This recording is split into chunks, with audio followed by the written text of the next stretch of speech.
বন্ধুরা, চা বসা কাজ করে চান টান করে পুজো করা হয়ে গেছে। পুজো করে এবার চা বসাতে এসছি। এটা হচ্ছে বিকালা চায়ের দুধ, এটা এক চা। এটা এখন জল দিতে হবে, যদিও ওরে জল দেবো না, এমনি ফুটিয়ে রাখবো। যখন চা পড়ে গেল তখন ওতে জল আঞ্জাতে ঢেলা মারছি। ঠিক আছে বন্ধুরা, এবার আদা থেতো করতে হবে। আদা থেতো হচ্ছে বন্ধুরা, দেখো যদি ভালো লাগে চা খাওয়ার ইচ্ছা যায় আদা দেয়া চলে আসবে। চিন্তা করবে না গেলে চা দেবে কি না দেবে, এর চিন্তা একদম করবে না, চলে আসবে।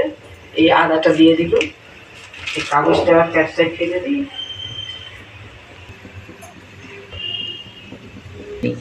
চা পাত্তিটা দিয়ে দিই, পড়ে গেল কতটা।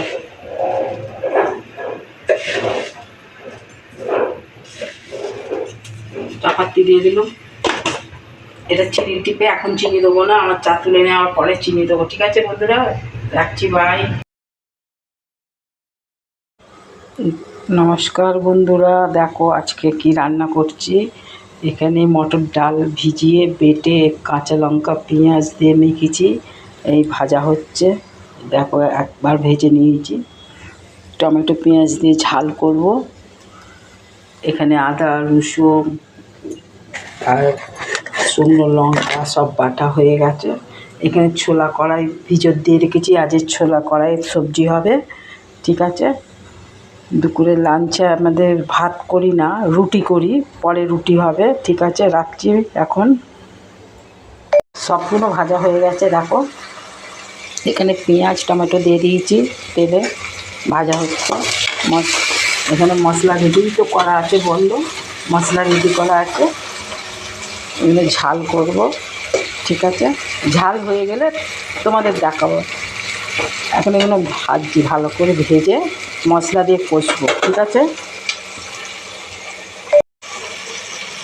মশলা কষা হচ্ছে, দেখো এতে আদা রসুন লঙ্কা নুন দেওয়া গেছে, হলুদ দেওয়া হয় না, হলুদটা দেবো। দেখো কিরম করছি। আর এই ভাজা তো রেডি হয়ে গেছে, দেখিয়ে দিয়েছি। শুকনো গোটা লঙ্কা মিক্সিতে বেটে নিচ্ছি, গুঁড়ো লঙ্কা দেবো না বলে।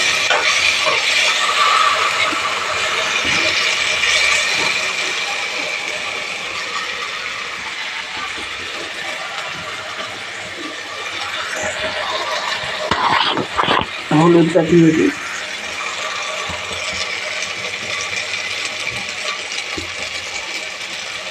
হলুদ দেখা গেছে, এবার তো ভালো করে ভাজতে হবে।